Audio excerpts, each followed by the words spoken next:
Yes, yes, grasping her king, she asked whether this was true. At that time, IU was watching, but she couldn't quite grasp the gist of what was being said. She soon asked the girl why she'd run away.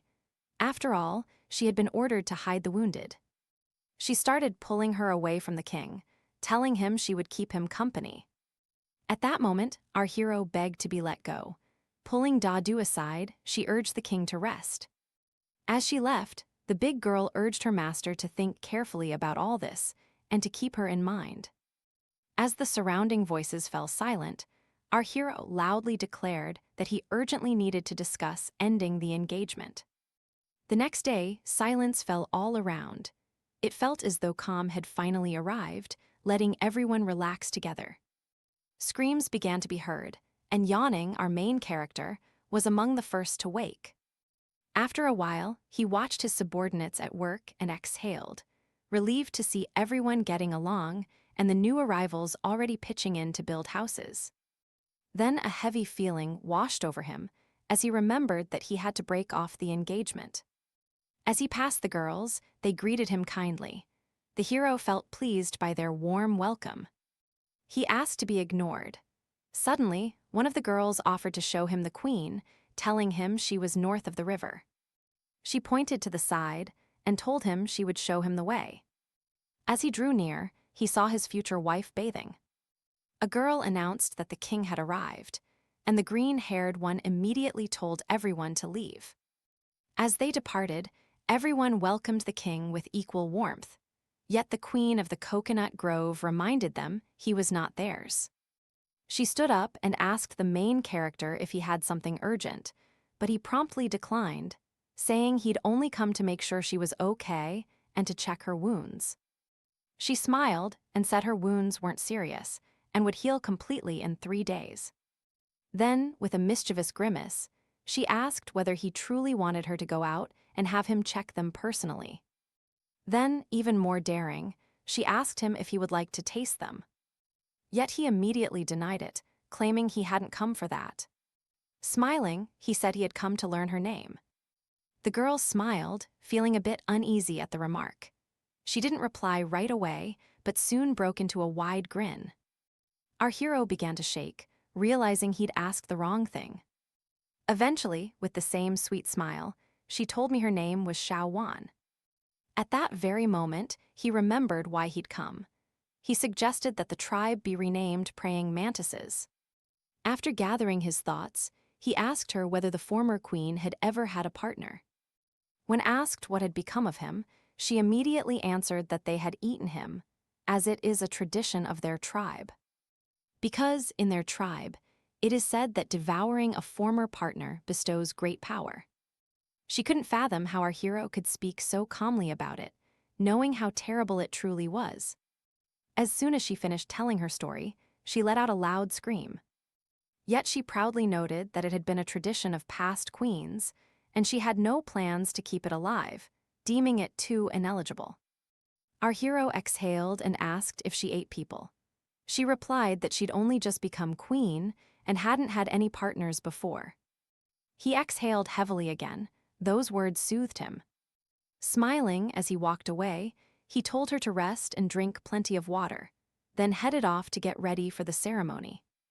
He laughed awkwardly, wiped the sweat from his brow, and felt lucky that it meant he didn't have to worry.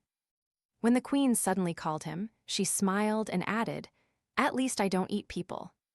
Yet when someone offends her, the hero suddenly realizes the truth and a flicker of fear settles in. After a moment of panic, she added that she wouldn't mind trimming the excess.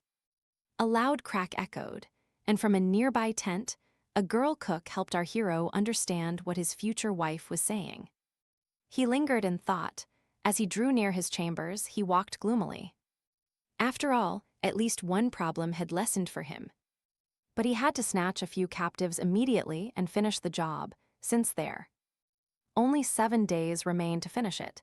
As Sheik passed by, he greeted his king. The king cut him off right away, saying he had a task for him.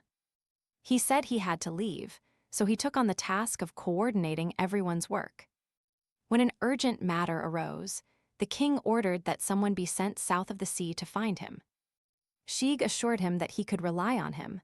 After a while, the hero reached the beach. Yet when he looked at the gruesome scene, he couldn't grasp what had transpired. Perched in the tree, he could not grasp how the sea gulf tried. It was in ruins. The sea creatures lay motionless on the shore. A dreadful image flashed before him, and sinister thoughts rushed in, beginning with illness and culminating in a war with someone. Croaking birds surrounded the bodies of the sea tribe. As they passed the bodies, the heroes scattered the birds so they could examine the dead more closely. Bending down, he saw the wounds. It looked like a fresh battle. The bodies were still warm and odorless. The wounds' shape closely resembled scratches made by their own claws. Could these madmen have ignited a civil war, or are they simply heroes in their own eyes? As he walked on, he hoped to find any survivors to bring back. Suddenly, he noticed something that stunned him. He saw a corpse lying there, but it was unhurt. His face was twisted into a grimace, revealing a painful death, while his limbs lay matted in the mud. It was drowning, yet our hero couldn't grasp how water people could drown in the sea. He began to sift through all possible options, guided by his past experience in this world. Suddenly, he heard someone screaming, a young person yelling about trouble. He rushed closer, shouting that they were being attacked. It was a wild group of folks from the Seabay tribe. The king could not believe the boy's words, so he shouted that they must return immediately. He dashed toward his settlement at incredible speed. At this moment, a fierce battle was about to break out within the settlement. The tribe's fighters rushed to the sound of the cries, and Shig told everyone to conserve energy, knowing the battle would be hard. After all, these lunatics ignore their wounds and spears. Our heroes couldn't fathom why pain had vanished for them. Shig issued orders and added a warning. Do not allow yourself to be pulled into the sea, where certain death awaits. Just a second later, the water tribe charged in to attack. Their animal cries began to echo, frightening everyone nearby. Shig shouted that they were far weaker on land than in water and warned of their sharp limbs. Our heroes plunged into a fierce battle, yet the water ones held the numerical advantage. When Shig turned, she spotted the queen sprinting in to help them. She immediately began asking what had happened and why they were fighting. Because there had been no prior clashes, she couldn't understand why they would come from the South Beach to them. She was puzzled by their behavior, and when she voiced her doubts, Shig responded that, in his view, they were crazy. One of the men said that the word monster fit them better than people. The rest of her fighters rushed toward the queen. The battle was about to reignite. The water people surged back into battle, shouting strange sounds. Those noises were animal-like, so the heroes braced themselves to repel the attack. When the fight resumed, the queen seized one of them, attempting to speak to him. She couldn't figure out why they couldn't communicate. She screamed that they were insane. At that very moment, another water monster appeared beside her. In a flash, he lunged at her, his eyes blazing with murderous intent. He was set on killing her, but the queen spotted him just in time. She realized she had no time to dodge. Suddenly, the protagonist stepped in and deflected the assault. The powerful collision threw dust into the air, and the eerie aura surrounding both of them terrified everyone nearby. The king was furious when the monster had attacked his woman. While restraining the monster, he told Xiaowan to step back and then shoved the attacker aside. It was hard for him. Even though he can move freely, the wounds keep reminding him of themselves. He couldn't believe how strong the monster was as he withstood its blow. Just then, 2 more people ambushed our hero from behind. The queen could only produce a faint sound. Turning, the hero realized that one of them would still strike him, and he noticed it too late. Yet 2 devoted subordinates of our hero repelled the assault, forcing the attackers to wallow in the dirt. Facing them, the king shouted, as he had expected, that they were providing excellent cover. He shouted he'd leave the small ones with them and deal with the rowdy little fish himself. He turned to the queen and asked her to help the others with the little ones. After all, he had to focus entirely on this uncooperative guy. He told everyone to stay out of their fight until a winner was decided. He spoke to the bully, apologizing for what had happened to their tribe and insisting it had nothing to do with them, so they needn't seek revenge. He asked the little fish to think it over and weigh the pros and cons. But he rushed straight into battle. Our hero couldn't believe they had lost the ability to communicate. This monster boasted exceptional muscle strength and quick reflexes, along with razor-sharp teeth and claws. Even though our hero was several times stronger than ordinary people, he was clearly losing to that monster. He couldn't unleash the axe's destructive power because his people were close by. And on top of that, it wasn't something he could wield at will. But the monster wasn't going to wait, while our hero weighed his options. He kept striking at our main character, and one of the blows hit the king.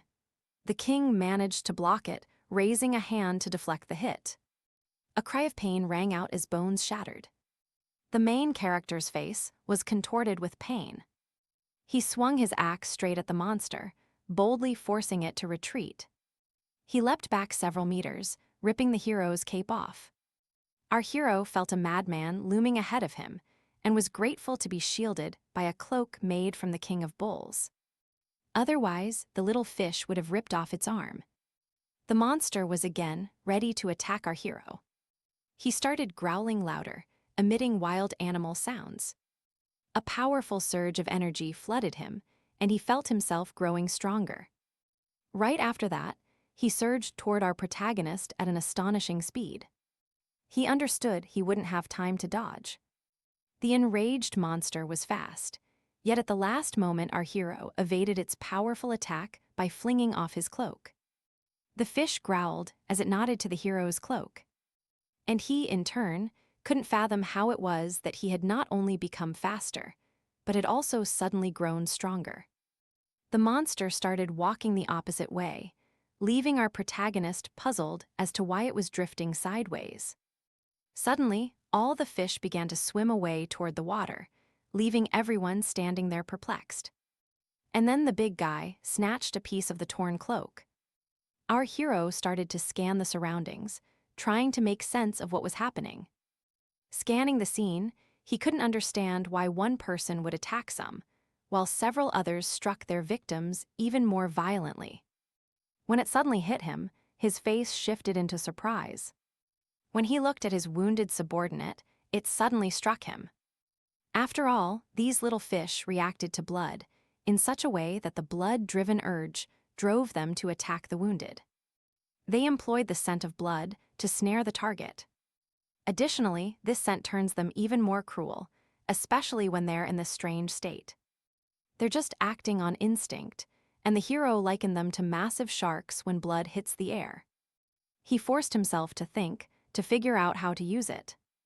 At that moment, Xing shouted from behind in a booming voice, announcing he had returned and was also. Waiting for orders, the hero rose, walked over to him, and placed a hand on his shoulder. He told him he'd arrived just in time, needing to move 2 people and bring along 3 piglets. He scratched his head, puzzled, because they left them to be eaten later. Our hero turned his back on Sheng and, in a quiet voice, told him to do as he said. He was furious, convinced that they would pay for the fact that he had to sacrifice the 3 little pigs. Turning to his future wife, he urged that the wounded leave immediately, and she nodded in agreement. Sheng and 2 girls dashed over to our hero, each holding a piglet. They screamed to catch the hero's attention. Pointing at the river, he told them to head toward the water. When they were released, the piglets bolted in terror, their loud grunts echoing. The protagonist turned toward the tree where Agon was perched, shouted at him, and the boy immediately realized he was needed. At blistering speed and force, he hurled the spears downward.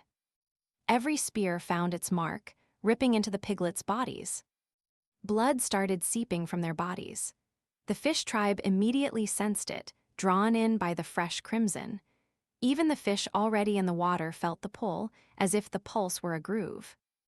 Only a few seconds later, they erupted in animal-like screams. their sounds incomprehensible. At that exact second, they surged toward the blood-soaked meat. The whole fish tribe pounced on the pigs sprawled on the ground. They tore their bodies apart, and the little fish began to be covered in blood. Even the heroes could smell blood. They stood in stunned awe at the cruelty. The king cut into their awe, shouting that they shouldn't stand like pillars. He told them to coat the tips with anesthetic immediately, then to target the vital points. The boy in the tree started shouting to get the king's attention, because something was wrong. One by one, the fish started to choke, some clutching their throats, others gripping their chests, their hands reaching toward our hero as if pleading for help. The king, standing before them, couldn't grasp what was happening. Turning toward Xiang, he asked whether the piglets had been sent, to which Xiang answered yes and then quickly retracted. A few minutes later, the last of the fish tribe collapsed to the ground, its mouth brimming with foam. Our hero commanded his tribe not to approach and to remain alert to deceit. When he looked at the picture, sweat broke out on his face, and it was obvious from his expression. He couldn't make sense of what he'd just seen or what it might mean. After a while, in our tribe's farmland, wooden cages held an unconscious member of the sea tribe. A guard urged his fellow sentries to stay alert, and when they woke, keep their distance. Looking at them, she felt a herd of freaks had gathered right before her eyes. Suddenly, she heard a cough, but she couldn't tell where it was coming from. She glanced around, unsure whether they were starting to wake. Suddenly, one of the fish stretched a paw toward her, pleading for her help. She looked at one of the girls and told her to report to the king that they had woken up. A few minutes later, the news reached our hero. He set his work aside right away and hurried over to his nephews. While walking, he wondered how to present himself, since he'd never had a nephew before and didn't know how to act. He stepped forward and ordered them to report the situation to him. The girl turned around and replied that all they had said was that they had been given water. Getting closer, the hero heard plaintive pleas for a drink, but his attention was on the big man he was fighting alongside. He asked the girl what was wrong with him, and she told him she'd just woken up, but was locked away from everyone else. As he drew near, he heard calls for water, but his voice was far rougher than the rest of the tribe. Approaching him, the protagonist drew out a flask of water, cracked it open, and grinned. He began pouring water over his head, flaunting his superiority. The big guy instantly lifted his face, gulping down as much water as he could. His thirst was surprising, yet the hero wasn't going to let him be satisfied. He lifted the flask and knocked the thug out. Turning to him with a stern expression, the king asked if he understood, and the thug grimaced, nodded, and water ran down his face. Handing the water to Ayu, he told her to look after him, as he was the leader. When the king departed, she handed the water to the sea tribe chief, smiling. Softly, but keeping a close eye on his actions. After offering him a drink, she told him to take his time, assuring that if he needed more she'd come back with extra water. Then she grinned greedily and said the river was far away, so he'd have to wait. At that point, the king had already returned. He was issuing commands to the rest of the tribe, while the big man knelt and asked them to share some water with everyone, certain that they were all just as thirsty.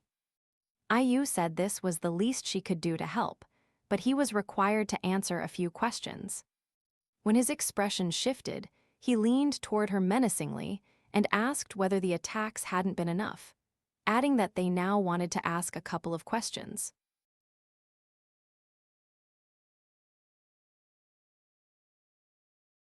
But the little fish went on, telling us he'd heard the mountain tribe was eccentric, yet he could hardly imagine just how eccentric they really were. Ayu turned to the chief and asked if it was really a mountain tribe that had attacked them, silencing the brute. He clutched the wooden parts of the cage and asked her whether they were truly a mountain tribe. At that moment, the crack of the wood could be heard. The girl immediately rebutted the chief, claiming they were a tribe of newcomers and that their king was working against them. When he let the cage bars fall, he couldn't believe her words. He'd never before heard of the existence of such a tribe. In a sad voice, he said that it was probably the mountain people who had sent them as far away as possible. Exhaling heavily, IU told the leader that he had missed again, a claim that wasn't true.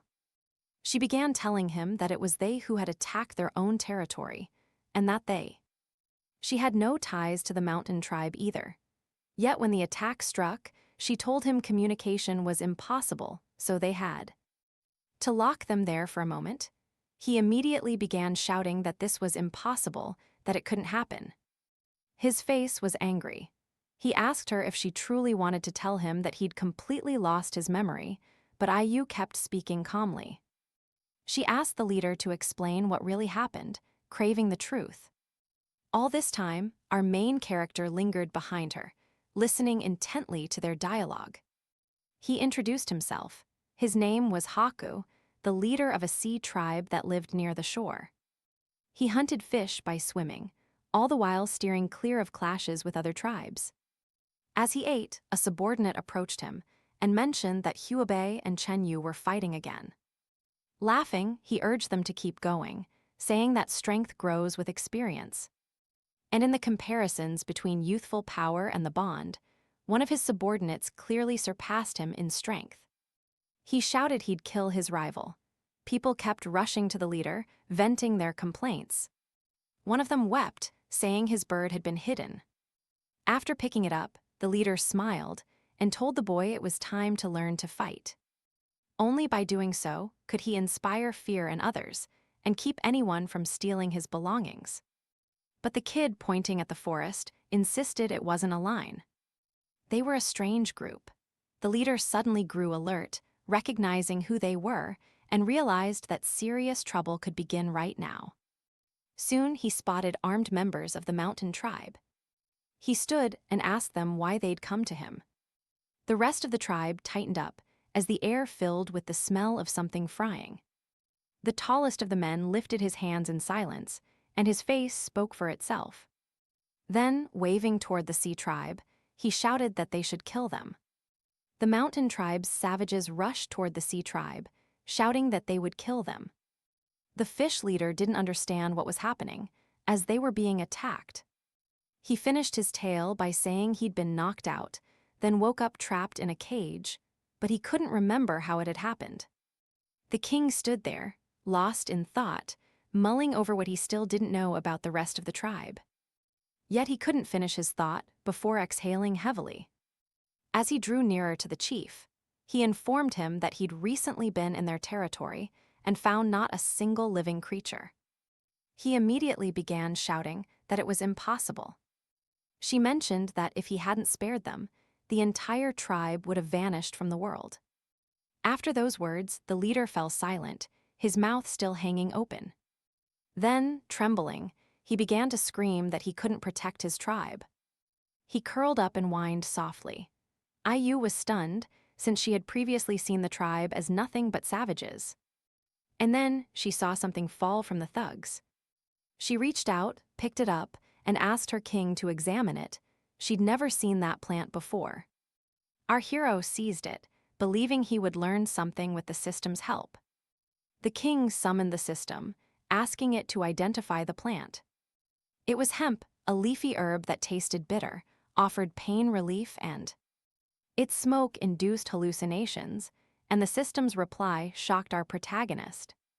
He could hardly believe it was finally over. The sea tribe was happy.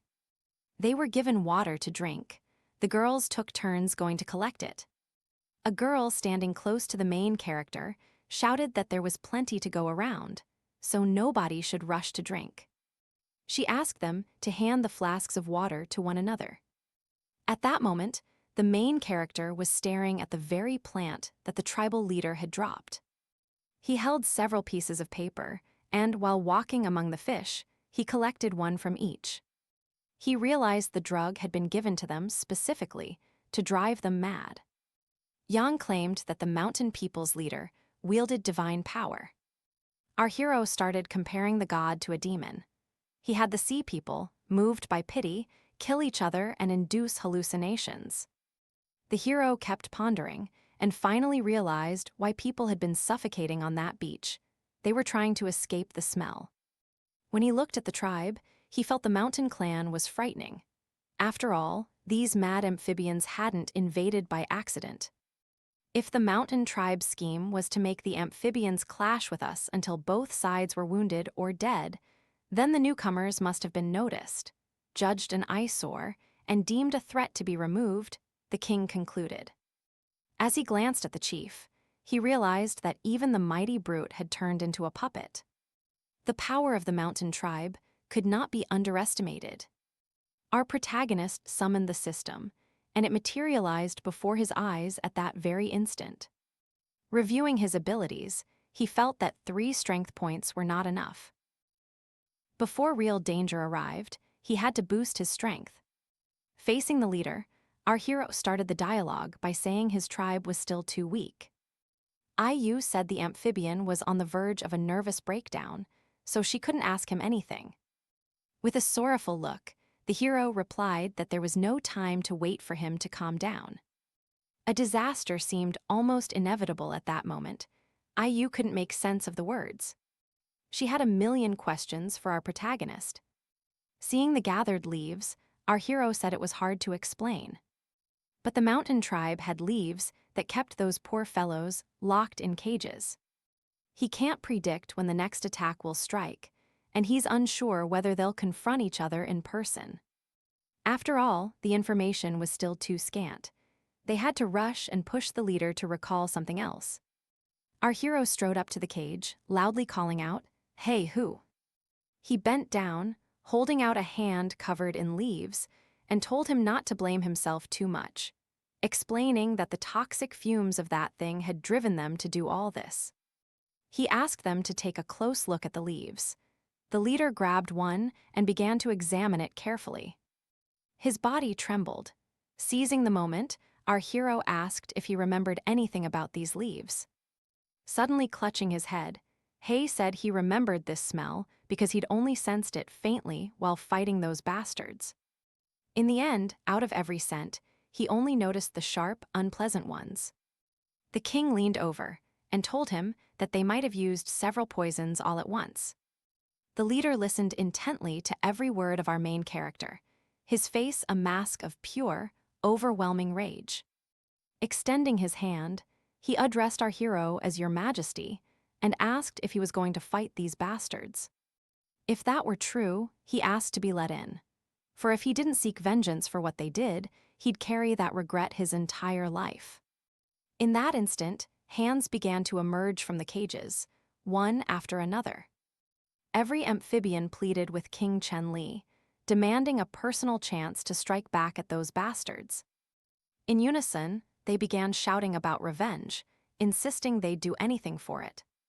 At that point, the hero believed only 4 people were enough to finish the mission. The amphibian chief claimed their keen sense of smell would help the king spot and locate poisonous herbs. Our hero shouted, "This is exactly what I fear." He said they're overly sensitive to the scent of blood, and if things spiral out of control, the consequences could be dire. He began shouting loudly, saying that if they hadn't inhaled those poisonous fumes, they could have easily kept control. Our hero replied by asking whether they could be certain they wouldn't release the poison. They smoked again, because their direct opponent was already using it at the highest level. The leader instantly shut his mouth, his face shifting as a result. A sorrowful look clouded his face as he could only say no. He wasn't sure about it. The protagonist settled his nerves. He admitted he understood everything, even their hunger for revenge, but he was sure that anger and hatred alone would solve nothing. Suddenly he laughed and then said he had a way. The leader replied that these were the last of his tribe, and if any way could be found to help them exact revenge, their fate would be in his hands. Our hero agreed, and a smile spread across his face, signaling the mission's success. He shouted that anyone who wanted revenge and wanted to grow stronger had to follow his plans and finish his tasks, and in return, he promised they would get their vengeance, of course.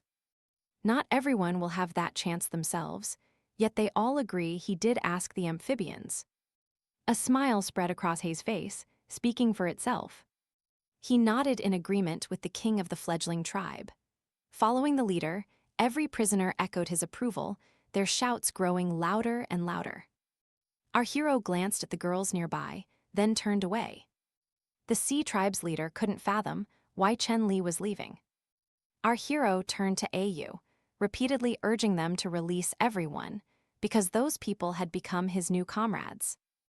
At that very moment, the system began congratulating the main character on successfully completing the mission. He began receiving a reward from the system. In the end, it added that because he finished the task 8 days early, he would get a generous bonus. As a bonus, our hero's population was just 68 people. The civilization was still at a Stone Age level. Exhaling, our hero realized the population had swelled by 22 people all at once. The system prompted you to allocate points among the skills. Smiling, the hero instructed her to amplify his strength through the system. He ran his hand over the strength traits, feeling pleased that he would soon become far stronger. In that instant, a strange force began to coil around him. The aura swelled, overwhelming him. His whole body burned, pain slicing through as a surge of strength began to boil inside. He fell to his knees, feeling his strength return, but pain still pierced his body. The aura around our hero began to fade. Gasping for breath, he was relieved when the system confirmed that the strength boost had finished. Seeing his own traits, he felt he was now no weaker than anyone in strength. Looking at his hair, he realized it had grown noticeably. He blamed the change on a side effect of the system. He opened the vault, intrigued by the system's offering, and examined it closely. Opening a large treasure chest, he found a metal raw material. It was a ton of hematine. Seeing her, he felt glad iron ore is a real boon. His thoughts immediately turned to devising a setting that could reach temperatures above 1,700 degrees, knowing that such heat would let him skip the bronze phase. At that age, he was proud of what he had learned and delighted that he'd never missed a class. Glancing at the side bag, he hoped it contained something more valuable. Seeing it, he received 3 healing potions that made the main character even happier. He thought the items the system received this time were far superior to the seasonings. He ordered that the rock painting be acquired, and it appeared before him instantly. Rock painting was the earliest art, passed through generations, and our hero wondered whether it truly stemmed from culture. He paid 10 tech points to set the inheritance stereotype. In that instant, the stone burst into a blinding glow, forcing the hero to shut his eyes. The system praised the king for embracing a sense of shame, and the protagonist slipped into a stupor. He considered it a pivotal moment for cultural progress, yet felt relieved. He no longer needed to worry about men and women bathing together, because he didn't want anyone to see his future wife in the tub. He was thrilled with this catch, because it was far larger than the previous one. Now we must think hard about how to tackle the threat posed by the tribe. Just then, Au darted over to him. With a grin, he asked what had happened, and seeing the protagonist's face, she was a little taken aback. She told him he'd grown taller and stronger, and his hair had thickened, but he replied it was just puberty. He asked her why she had been searching for him. At that moment, Au stood on tiptoe, unable to reach the king's head. Perplexed, she asked the king whether she should go negotiate with the mountain tribe. He demanded an explanation. Angrily, he asked her whether this was truly a misunderstanding, because they were determined to destroy them. Besides, they're undeniably strong opponents right now, because they managed to turn the Sea tribe to their advantage and reap benefits for themselves. The king went on with his story. She hugged the main character's hand and asked him what they should do next, because she was very scared. He glanced at his new comrades and told her that the only sensible move was to raise high walls and stockpile provisions. There was no point provoking the mountaineers before they had time to prepare. With a satisfied smile, he told her to stay in the shadows and wait for her time, and she replied that she didn't understand anything. When Ayu asked how to manage the recent arrivals to their tribe, the king said they should divide them into 3 groups. Some built houses, others gathered food, and still others fashioned traps. The girl was stunned once again. She couldn't fathom what traps were or why they existed. Her hero explained that traps could guard their territory. He pointed out that they could use pits to guard themselves against attacks by the Sea tribe. Choosing the right trap for each terrain not only prevents repeated mistakes, but also, if you're lucky, lets you capture a living enemy or beast. The king went on speaking, a satisfied smile on his face. He was going to explain the manufacturing method later, but urgent matters pulled him away. By the end, the population has surged dramatically, forcing them to plan for long-term food supplies. The leftover beef shouldn't go to waste. Our protagonist is set to show them how to make jerky. The sky was darkening, and a cool breeze began to lift. The tribe sliced the meat by hanging it on tree branches. Seeing the picture, our hero thought it wasn't bad, because the newcomers were quick. Adapted and mastered the skill of drawing meat convincingly. Sheik burst out from behind, shouting that he was back. He immediately noticed that the king had gotten taller and his hair was much longer, and the protagonist replied that it was a miracle. The king told him he had a special task. He bowed down, promising to explain everything with a drawing. He asked him to set traps in the surrounding mountains, noting that the more subtle they were, the better. He also said he'd already chosen a partner for him and would personally teach them everything. Then, looking at Sheik with a grin, he added that the most important thing was remembering where those traps were located. Those words plunged Jock into a stupor, and he said the task was hardly interesting. Smacking him on the head with a stick, our hero told Sheik that entrusting him with such a serious task was a sign of complete trust. Then he whispered softly that this was a top-secret mission, and no one else should know about it. When Sheik assigns the tasks, let everyone take turns placing traps in different spots. No one can possibly know every trap's location in a single area. Otherwise, if a traitor were among them, the king said, the consequences would be catastrophic. He also said that once the task was done, he would give him information about where the traps were. After finishing his explanation, the hero erased every drawing on the ground with his hand. With a punch to his chest, the hero cautioned that the location should not be disclosed. But he chose to remember it. Sheik straightened his back and lifted his head, proudly saying he would honor the trust of his great king. The answer delighted the king, and a smile crept over his face. He placed a hand on Sheik's shoulder, telling him to rest, and said they would resume work at night. Both heroes stood before the royal palace entrance. With the cultural monument erected, our main character smiled. He said he'd leave it here so everyone could see for themselves how much more they could learn, he thought. Addressing a subordinate, he said he needed to rest now and that Sheik would visit him that night. When he left, he asked to be woken up if anything urgent arose. "Enter your palace," he shouted loudly, though he was utterly exhausted. Lying on his huge bed, he felt instantly better, as if it were dissolving all his accumulated fatigue. Lying there, he realized time was slipping away, and a huge amount of work still lay unfinished. As we trained soldiers and erected fortifications, we also had to coordinate patrols and broaden our territories. And another central element was the development of technology. With plenty of work still pending, he treasured this time to rest and recuperate. His eyes began to close slowly, and before long they shut completely. Suddenly he heard screams, then laughter. Those were the women's eyes. They made him open his eyes. At first, he saw huge forms he didn't immediately notice. As soon as his awareness fully settled, he looked at an entire gathering, where all the guests were women. His face flushed with embarrassment as a girl touched him, asking if he was okay. She pointed to a bottle of liquor and asked if it would suit his taste. He asked them who they were, then laughed and said a drink would do the trick. She leaned in close and told him he'd had too much to drink. She was Shia, and the other two girls introduced themselves as Lily and Titan. He laughed. Then he screamed that he had finally returned from time travel and was no longer living in fear. Lighting a cigarette, the smile never leaves his face.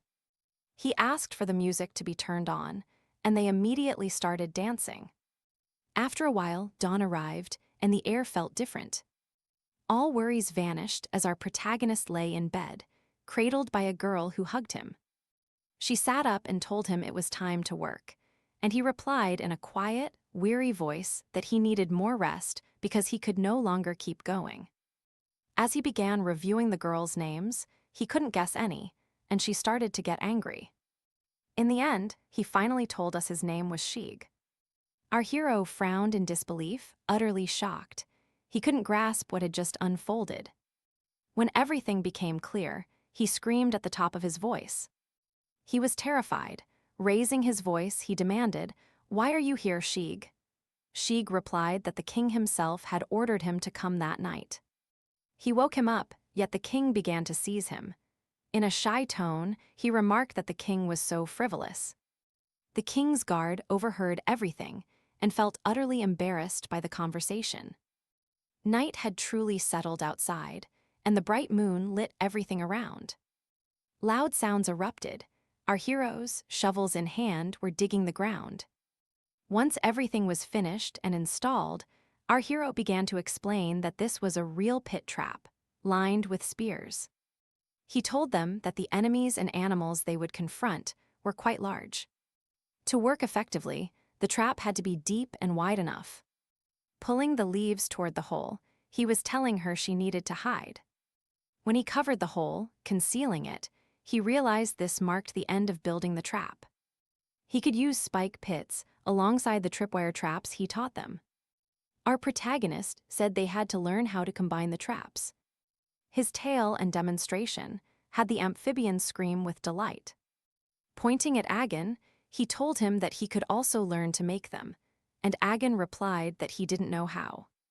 Smiling, he explained that the moving target he'd used for spear practice would simply turn into a trap.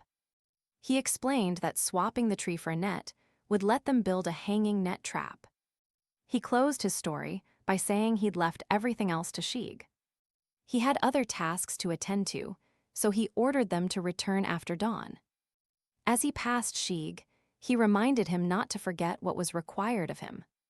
Shig began issuing orders to those who stayed, while the departing hero earnestly hoped to finish his sweet dream. As he neared his palace, dawn was already breaking, and he paused thoughtfully. He wondered why there was no guard today, when normally people head to work at this time.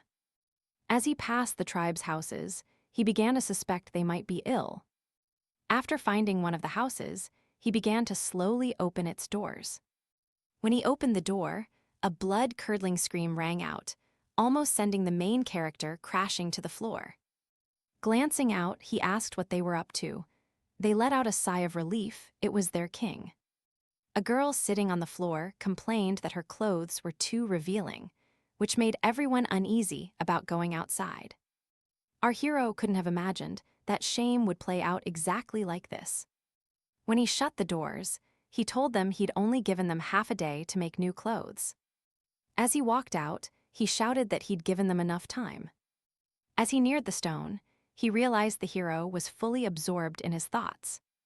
After all, he hadn't imagined that this little thing could wield such great power, when a familiar voice suddenly shouted, repeating over and over how wonderful the king was. Running into the dense forest, the hero spotted Shig, shouting that something bad had happened. He described the day of the stone, noting that while they were digging the hole, they uncovered burning stones. He said we should rub them against each other.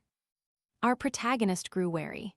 As the two stones rubbed, sparks erupted and scattered in all directions. Seeing this, our heroes faced a change because it was saltpeter. Smiling, he praised Shiga, telling him that they were great because with her, their possibilities were limitless. Shig led the king to the very hole where they had found the two stones. Quickly, Sheik told him how surprised they were when they saw almost a blaze beneath them. With his hand outstretched, the big man warned his king that they were about to arrive. A hole had been dug beside the rock, and Sheik pointed to it, saying they were going to dig everything out here. As they drew nearer, the protagonist realized their number was small after all. Because of the drought, the soil here turned saline. It likely didn't form naturally. Before he finished his thought, he asked Sheik to see if there was anything else in the ground. He went down, crouched, and began to examine the pit's bottom. He said this patch of earth was easy to dig, yet a few objects were still not there. It looked like stones. He decided to taste something that didn't resemble the very stones they had found. As soon as he took it in his mouth and bit, his face changed, because it was shit. With a sly grin, the main character told Sheik that he'd guessed everything correctly. He was deep in thought, for a sizable manure pit might well be lurking there. He was astonished to discover that an earlier band of primitive people had inhabited this place, and even devised the idea of a toilet. He also speculated that it might have been the abandoned nest of a mountain tribe. Seeing Shiga's last moments, our hero instructed him to gather the saltpeter and bury everything nearby, leaving as few traces as possible. He also noted that additional traps had been set up nearby. They also erected signal towers and dispatched people to the garrison one by one. Sheik went crazy, yelling that nothing made sense to him. What kind of signal towers are these? And why is there fire? What's a signal tower even? 4 days slipped by, and during that time our heroes pressed on, working hard and tirelessly. Passing by his settlement, the hero rejoiced, for now everyone had a home of their own. Just as our hero was about to explain the second part of his plan, Dada burst in, arms raised, rushing toward him, rejoicing at the king's return. While fleeing her, he begged Ludeng to hold the mad woman. But she closed the gap faster. Our king screamed, begging for someone to rescue him. In a burst of speed, she rushed up, snatched our hero, but didn't pause. After a while, a booming sound rang out, and they flew into one of the houses. The collision appeared to be audible even in the vacuum of space. When the dust finally cleared, Tang rushed over to the hero, his voice trembling as he asked if he was okay. A picture of the king, barely conscious, appeared before him, lying in an embrace with Dada. She lifted her king and pressed him hard, shouting that they'd just finished building all those houses. The king wasn't going to die that easily. He wiped blood from his face and told her to be quiet. When asked about the house construction, she immediately replied that the houses were arranged in 2 rows. There were 10 of them altogether, and the place could hold about 50 people. Progress has hit the mark, and in just 2 days, everyone will be ready to move into their homes. Patting Dada on the head, the protagonist praised her and urged her to keep up the good work. When he got up, he told her she shouldn't be so reckless the next time she saw him. The girl waved at the man as he walked away. The king asked his fellow monarch whether all was well, since his body wouldn't straighten up, and the other king assured him everything would soon be fine. As our hero neared the river, screams and laughter echoed around him. He spotted several amphibians in the water, and one bragged that it could catch a big fish. During that time, the girls tended to the children and set the fish out to dry. Seeing the picture, the king grinned and said that fishing would be more suitable for them than setting traps or building houses. After all, they keep the tribe's food supplies alive. It grew substantially, yet the man next to them insisted that everything that happened to them was thanks to their king. Then he clarified that he was the one leading them toward a life of abundance, and that there was no need to worry about their destruction. He replied that he would probably be blamed for how he treated the Sea Tribe and the Coconut Grove. Smiling, Tang declared that the king's order was their will, which surprised the protagonist. He explained these words by noting that, in this world, only the strongest survive. Big and small tribes wipe each other out every day. Those words made our hero grin. He, satisfied, said he already possessed every one of the most valuable qualities. Now our heroes head out to inspect the borders. He believed the Sea Tribe people would surprise them even more, and he finished by mentioning a certain detachment of divers. The sun was already setting, and evening was drawing near. Sheeg and the other amphibians scaled the rocky ground. Behind him, the hero called out, urging him not to rush because he had something to ask. He was curious about how the trap and signal tower projects were progressing. He reported that they were erected toward the south, west, and north. He also mentioned that once 6 people were appointed to guard the bathhouse and cover shifts, only 2 staff members were left. To wrap up the work ahead of schedule, they had to start everything much sooner. Sheeg's interlocutor, panting, warned that a shortage had become a problem. Suddenly, he declared that he and Liu Tang would head into the mountains to help them, but the big man began to refuse, insisting it was not the king's job. Our hero told him that this is a crucial time when every second counts, and there is no time to think. After all, if a mountain tribe once lived nearby, they'd know this place far better than we do. After speaking, he wondered that if they exploited their unpreparedness and launched another surprise large-scale attack, the situation would become too dire. Some time went by while our heroes stayed busy. Shouts rang out as everyone hustled at work, all knowing that the faster they finished, the sooner they could head off to vacation. Looking toward the signal tower on the northern mountain, our protagonist let out a weary breath. He was uneasy, sensing something was off. As he tightened the rope, he blamed everything on his fatigue-driven imagination. Suddenly, a piercing cry rang out, capturing everyone's attention. Our protagonist glanced back instantly. After all, the tower had just signaled an attack. Our hero shouted at the top of his lungs that the southern signal tower was under attack. He ordered everyone to gather, his face slick with cold sweat. The moon lit everything around, and against its glow, tiny dots stood out. They were stars, and our main character already recognized them. He rushed forward at incredible speed, gazing at the sky and pondering everything that was. It was unfolding. Our hero took it seriously. Though he didn't know what awaited him, he was convinced the signal meant nothing good. It was an attack, even when you knew every trap's location and had 2 points of agility. From his present location, the southern mountain is only a 5-minute journey. He whispered a prayer that nothing serious would happen in those 5 minutes. At that moment, a boy clad in wolf skin kept a weary watch over everything near the signal tower. He peered cautiously into the forest, hoping to spot any movement. He was poised to launch the first attack, yet he could barely believe the trap had succeeded so close to their tribe. The enemies had pushed in so far. As he leapt off the cliff, he feared that any foes who saw the blaze would come after him. Under the moon's glow, a bird's shadow appeared and let out a cry. Better safe than sorry. That shadow turned out to be Agon, who slammed onto the ground clutching 2 spears. Suddenly, he spotted something moving among the bushes. He didn't reveal it, assuming the enemies had already set up an ambush. Laughing, he hurled his spear and shouted at those in the bushes to stay quiet if they were planning a surprise attack. But no sounds came after. Our hero grew numb, waiting for even a hint of noise.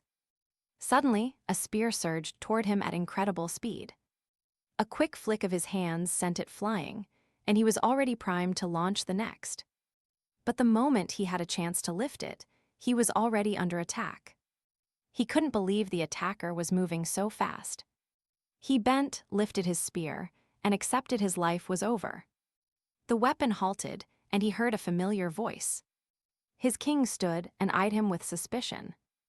Gugun asked his king why he was there, and the king replied that there was no time to explain. He asked him where the trap had gone off, and he pointed to the side. Rushing in that direction, he told his subordinate he would go first, then added that he should wait for the others and bring them to him. Agon shouted back at the main character that the enemy was probably not alone, since he'd made it this far. But our hero no longer listened to him. He rushed to the trap as early as he could, hoping to keep the enemies from reaching the tribe. After a while, our hero reached the spot where the trap had sprung. A body hung cheerfully from it, yet because of the height differences, the person could not be seen. Our hero kept his gaze on the nearby tree, searching for any other presence in the area. But he didn't sense anyone else around, and the complete silence made clear that they'd found something far from an animal. Our hero had two options. The man had come alone, never having called anyone for help. Or perhaps he was already dead. Exhaling, sweat slicking his face, lifted his axe and cautiously edged toward the trap. Suddenly, his face went from anxious to surprised. Before him, Xiaoan hung from the tree, her legs lifted. Her face flushed with embarrassment. Our hero blushed, covering his own face. He shouted in a booming voice, asking whether she was really meant to be there, nursing her wounds. She kept looking toward him, embarrassed. She then asked him how much longer he'd keep staring at her. Those words had our hero laughing. He pointed out that a picture like that is rarely seen. She replied, saying she would finish him off. He took her by the leg, giggling lewdly, and said he would make use of her little leg. She, in turn, asked that he be let go. Slowly, he began to move his finger closer to the queen's foot. She started hiccuping from sheer excitement. His fingers traced her leg, and she screamed. Every second that passed, her face grew louder and louder. Her face flushed even deeper, and suddenly she shouted that she was angry. She begged Chen Lei to let her go right away. Suddenly, a cry from the bushes rang out as comrades closed in on the king. The girl, hearing the rumor, warned Chen Li that if anyone saw the picture, she would kill everyone. To this, she said he would now bring her down. While freeing his future wife from the tree, he shouted to keep everyone away. Those who heard him couldn't understand the king's warning, for he had said that anyone who came might be killed. Sheik realized the king was trapped and asked his comrades whether they should hurry to rescue him. The gun said no one was hurt. There was only something they shouldn't have seen.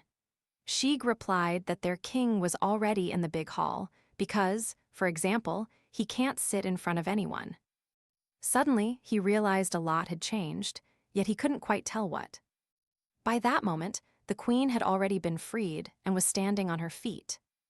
The main character laughed and admitted it was entirely his fault. He failed to warn everyone about the traps, and she pointed out she hadn't expected her husband to know so many amazing tricks. He asked why she'd come out in the middle of the night. Her expression shifted instantly, as if she'd just heard a conversation among the Sea Tribe people. They discussed how wonderful it would be to head back to the beach and catch. They'll eat fish, shrimp, and shellfish. Those foods give them far more energy than ordinary fish alone. After those words, the protagonist guessed that their energy most likely came from the. She kept telling her story, mentioning the salt content. They speculated that on the way to the beach, you might run into jackals. They couldn't go fishing, afraid they would be eaten. She set out to chart a safe path for them, and the king assured her he'd walked that road countless times. Just 5 days ago, there were no jackals there. He surmised that some of the amphibians must have slipped away in the intervening days. The girl immediately asked whether they should be executed, and the king replied that this was not what he had meant. He explained to her that he had just noticed a security vulnerability he'd missed. Maybe he should set up a patrol. Still, it was vital to clear the road to the beach and, above all, to establish a new camp there. She explained it by noting that fishing was still in the background. They needed dodo birds and their eggs, and on top of that, they could also establish salt production. Suddenly, he shouted loudly that he had decided to set out at dawn to confront the impudent jackals. The queen offered to help with patrols and covert missions. She urged her king to rethink the plan for riding the jackals and expanding the territory. He leaned in, grinning, and asked whether she was truly worried he'd be unable to handle the wild animals. She shyly pulled his face away from her, shouting that he shouldn't be so full of himself. She feared she was being too reckless by splitting people to safeguard the two territories. She also mentioned that the beach had already been attacked by the mountain people. Our protagonist hugged her and told her that they had been there a few days ago, so he thought it was still safe. The mountain tribe, our camp, and the beach together form a triangle.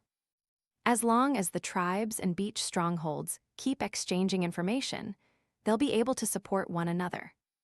After all, the enemies know how to turn poison into smoke. If they're not all living together, it will be easy to poison them all at once. He started massaging her back.